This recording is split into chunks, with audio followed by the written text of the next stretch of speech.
check it. Hi, welcome back to my channel. My name is Janelle Samora and this is Scent Talk from my closet, the fragrance closet. And on this channel, we go over all things fragrance. We cover niche perfume houses. We go into layering combos. We talk about dupes and clones of original fragrances, highlight indie perfume brands, all things fragrance. If that is something you're interested in, go ahead and continue watching. Consider hitting that subscription button and the bell so you'll be notified to new videos. If it is your first time on the channel, I do like to focus on one perfume house or topic at a time. And this time I have created a poll and amazing subscribers have answered that they would love to hear some by KILIAN reviews. So excited. This is one of my top favorite fragrance brands. This is a niche perfumery brand from France. And we're going to learn a little bit about KILIAN Hennessy today. Every time, if you're new on the channel, I do like to start off with a little bit of house history, and there is some pretty robust history here. I had a hard time summarizing it, so I'll go ahead and put a timestamp on when we start on the actual first review of the house. For today's video, I'm also doing another one of my favorite things, which is a side-by-side wear test comparison. So we're comparing the original KILIAN's Good Girl Gone Bad with Good Girl Gone Bad Extreme. Even though it took a tumble. I completely, unalived this sample here. Oh, but I got to wear it. I got to wear it a full day. I got to experience it, and I can't wait to share with you guys what the results are. Okay, so speaking of KILIAN, I do have an entire week already on the channel of KILIAN Fragrances because we went over their discovery set for an entire week. I do have their discovery set here that came with the lovely little red travel spray case. Love those cases. I have the black, I have the original white one that comes with the Loved by KILIAN, and then I have the black, the red, and the original white with gold. So the Achilles shield, I believe, is on here. So beautiful. Oh, it's on that one, the Achilles shield. So beautiful, so artistic. That is one of the main points here of KILIAN, is the artistry, the beautiful craftsmanship that goes into the presentation of what houses the fragrances. Lots and lots of time and consideration goes into that aspect for the brand. Okay, so let's get into, if it is your first time on the channel and you have not ventured out with me on a initial start, I do like to give a little bit of history on the brand, on the house itself. Am I repeating myself? I don't know. I'm excited. This is one of my favorite fragrance houses. My goodness. If whenever people talk about, oh, what are your top 5 or what fragrances would you not be able to live without and all that, my mind straight away goes to a few fragrance houses, and KILIAN is one of them for certain. They have a couple of just my staples. I need those in my perfume collection. All right, so let's get into this. KILIAN Hennessy is the heir to the famed cognac brand Hennessy. So he is the grandson of the founder of the LVMH group, which also has Louis Vuitton, and H stands for Hennessy. And KILIAN is an Eco-Luxe perfume brand from Paris, created by KILIAN Hennessy, the heir to the Hennessy empire. He spent his childhood among the family's wine cellars in Cognac. So he draws a lot of inspiration from this, from being in the wine cellars, the smell of the liqueurs, the wood as well. And he chose to carve out a craft different from his family's, or different than what his last name stands for, in that he went down the perfumery route. How did he happen upon this? At the age of 23, he actually wrote a thesis on the semantics of scent, in search of a language common to gods and mortals. So remembering the angel's share, he was led into the world of perfumery. So what's the angel's share? I have a little sample here. He actually made a fragrance with it. It is the percentage that evaporates from the cognac cellars like an offering to the gods. So many of KILIAN's fragrances today carry this childhood memory, reminiscent of the sugar in the alcohol and also the wood of the cognac barrel. florals. So you'll find a lot of that inspiration in the scent of things. Not that he wants you walking around smelling like a full-blown, drink or just pure wood. It's the artistry. It is what inspires the fragrances. So I find that all very, very interesting. His passion for perfumery came and found him. It was love at first sight when he was actually introduced to about 700 different raw materials at, he called it the nose school. So he went ahead and studied there, and then it wasn't until he went under, he became the apprentice of Sir Jacques Cavalier. I don't think I said the last name right. So Jacques, I wanted to say Jacques, but this is Jacques in French, and it means Jack is what that name stands for in French. He became his mentor, and the nose knowledge that he gained from that was he went from 700 raw material accords that he was able to differentiate in his perfumer's arsenal to 3,000. So he learned so much from him. Then he went on also to learn from the perfumer who actually is for Guerlain. So the house of Guerlain's perfumer, and his name is Thierry Vauzeur. And he went ahead and taught him every single couple of nights a week. He would learn a group, a scent family. Like, okay, this is the sandalwoods. This is the gourmand. This, like different, or if you don't know, I'm saying different sectors of perfumery, and let's learn all of the accords and all the different ways that you can come up with fragrance. So all of this was just so appealing to him. He actually went on to have a good 10-11 year career actually with different perfume houses where he was the creative director. He was, the one that they would go to for the fragrance scents. One of those houses being the House of Dior. So it wasn't, how did he start his brand? It wasn't until the year 2007 that his flame was ignited when he was eating dinner at the House of Baccarat, was that a hotel, I believe? So Baccarat has a long history of just pure luxury chandeliers and glasswork, and we're talking a beautiful glasswork and artwork. Baccarat, if you'll know, Baccarat Rouge 540 was also inspired by the chandeliers of the Baccarat. Not fragrance, the the chandeliers, the glass makers. So it was that day that he saw this different, what are those things called? Like a museum, I guess you could say, a display of all the different bottles of centuries past. And these bottles were beautiful. These bottles were amazing. And that is what inspired him to go ahead and launch his own brand and bring perfumery back up on the pedestal that it was in the, in the past, in centuries prior. So here we are. He wanted to go, that was his inspiration to launch his own brand. And also he started to become, every single scent that he was putting out for these other brands, they were not 100% what he would have wanted to put out. So that is another reason, creative direction and freedom to produce what you want to produce and be 100% happy with your creations. So thank goodness we are left with quite a few.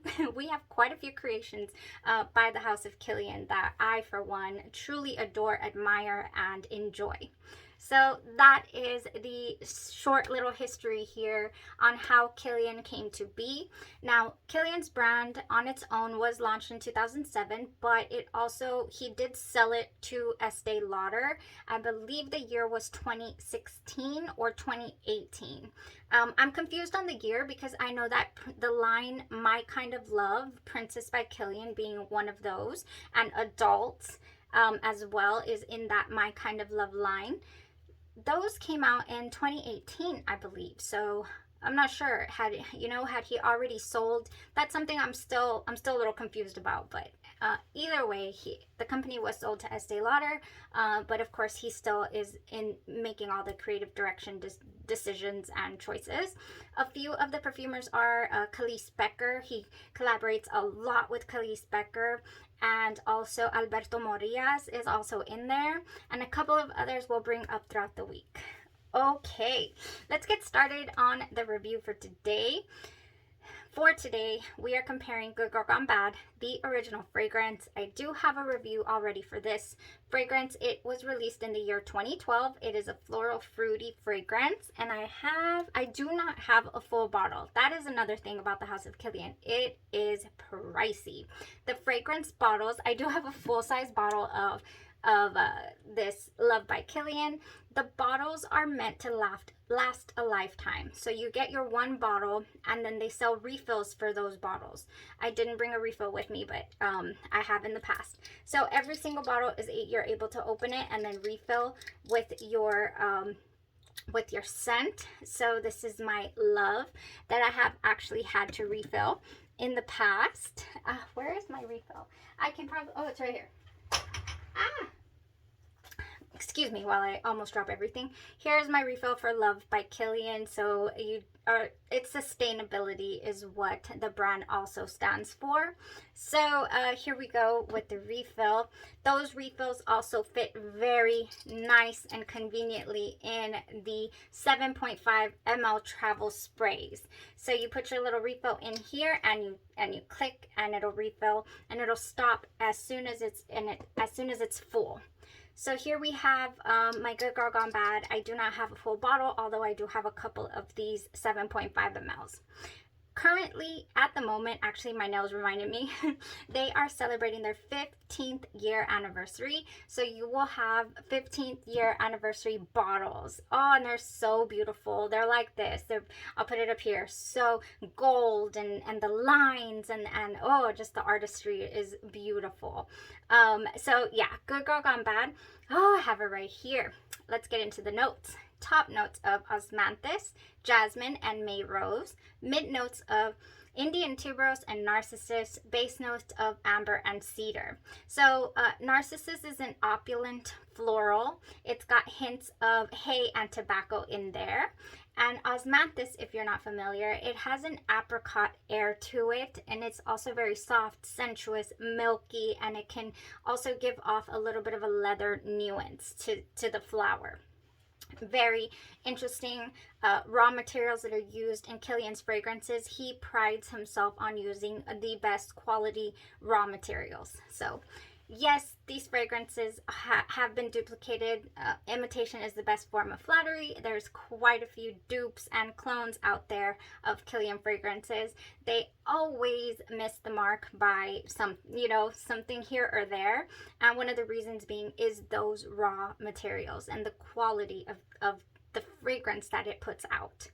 Oh, so Good Girl Gone Bad is one of those fragrances that when I wear it, I just feel so feminine. It makes me feel so feminine, so frilly, and it gives me a very springtime air. Now, the extreme version. So, believe it or not, I did drop this. Believe it or not, I'm always dropping things. This right here, ooh, it fell to the ground, and the minute I picked it up, I was able to get it out of here and I still have a little left. So I salvaged like maybe 1 ml at most. And so I was able to wear the fragrance still and wear test it for you guys. In the Good Girl Gone Bad Extreme, and this one was released in the year 2017, and it is a floral woody musk. We have top notes of osmanthus, jasmine, and rose de mai, mid notes of tuberose, milk, and narcissus, and base notes of amber and cedar. So the only difference here is milk. We've added a lactonic note. Do I feel like it is creamy, lactonic? Does it go sour on the skin? Not on my skin, definitely not. Is it as fresh and springtime as the original version? No. The extreme version is very similar to the original. You could definitely tell it's a flanker of Good Girl Gone Bad, you know, with the addition of milk, but it comes off much, much sweeter to me, almost as if there's a like a honey note in there somewhere. Yeah, the milk does not feel very thick. It doesn't feel, you know, it doesn't feel cloying at all. It's just, it's just very, very nice. It gives the florals just an added creaminess, if you will, to the tone here on my skin. And also, the original fragrance, Good Girl Gone Bad, I just feel like it radiated so much more all throughout the day. The projection, the sillage of the original Good Girl Gone Bad is much louder. It is much, that is what I was getting the whiffs of. The rounded out flowers and, you know, of the Good Girl Gone Bad Extreme, it just felt very closer to the skin, a lot more intimate.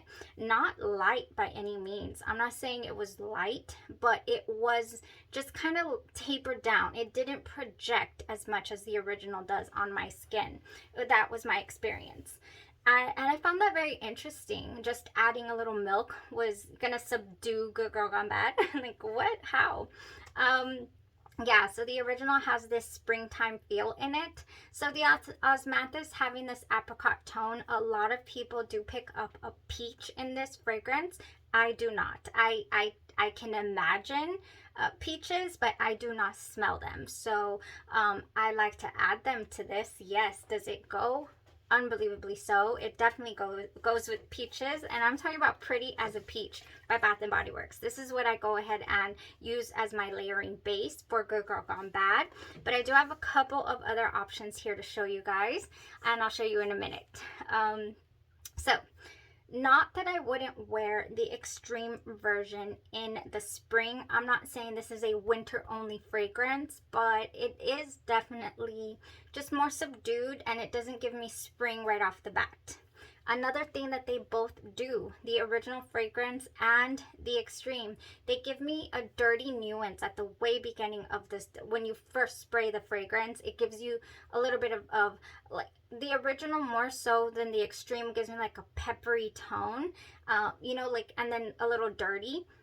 And well, I can't smell it right now because it's in dry down, so I cannot smell the top.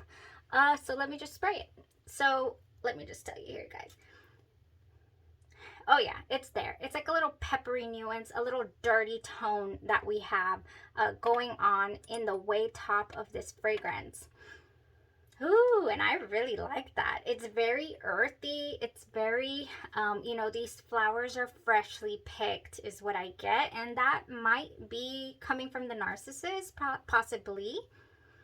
Oh, or maybe even the Osmanthus. I don't know. That's just the nuance that I get when the fragrance opens. Again, I do not get peaches or apricots per se in the fragrance. I get the florals. Not to say that you cannot add any fruits to this, like I already said. Do I pick up some leathery nuances here and there? Yes, as well. And I really do feel like that is what brings again, a little level of sophistication to this scent is the leather nuances, which are really, really interesting. Okay, so that was it for the review as far as the comparisons are concerned. The lactonic note, it's so creamy. It makes them a creamy floral. So if that's what you're going for, then go ahead and go for the extreme. If you have to choose just one, I personally would go for the original. That's what I would do. I would go for the original because I just feel like it's so much stronger in its presence on my skin, and I feel like the extreme is much sweeter. If you're looking for something that has a honeyed tone to it, oh, you would go with the Good Girl Gone Bad Extreme because it still has the nuances of the original, but with that honey creamy feel. Oh yeah. So yeah, those are the differences right there. I really do feel like these florals would go so well if you own this by Bath & Body Works. Honeysuckle and Peach Spritz. Another peach, another option here. This has honeysuckle blooms, juicy peaches, and orange zest. And I feel like it would just... Ooh, yes. It almost, oh, is there anything in Good Girl Gone Bad that smells like honeysuckle? Maybe the combo of the tuberose with something. It's, wow, this actually would be perfect. Wow, this would be perfect, you guys. Honeysuckle and peach spritz, definitely. This will go so, so nice. The Pretty as a Peach, of course, has the jasmine in there. So this one goes hands down, no problem. And also, I've been into the raspberries so much lately that I really just feel like adding this to it would be just nice. This is Buttercups and Berry Bellini. This has strawberry puree, buttercup flowers, and bubbly prosecco. So I would like to put the lotion down first. Oh yes, it would give it such a different tone, a berry tone to this Good Girl Gone Bad. You can do whatever you'd like with your fragrances, and that is something that I would like to pursue. Definitely, it's very spring-ish vibe. It has the strawberry is pretty pronounced in this Buttercups and Berry Bellini. So very nice. I have plenty of other options, but we can save Good Girl Gone Bad layering video for one of those layering Thursday videos that I just love to do for you guys and experiment and explore with it for certain.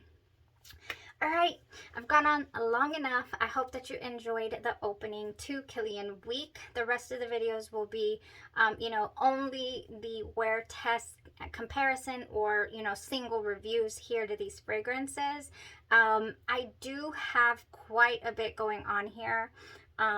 So, I mean, any Kilian you guys are interested in, let me know. I know somebody was already interested in me going into Rolling in Love one more time, and I do have a new product that I do want to test out with it, so I will be throwing that on.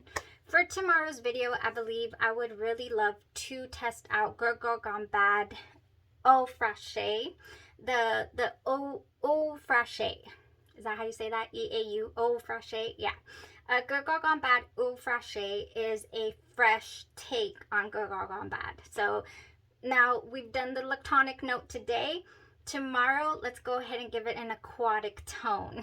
Yes, Good Girl Gone Bad Eau Fraiche. So we did the extreme with the lactonic notes. Thank you guys so much for tuning in to the review, to the opening of yet another Kilian week on the channel, and I look forward to studying and exploring these fragrances for the rest of the week with you guys. Y'all have a blessed rest of your day, your night, or your evening, and you stay safe. Thanks.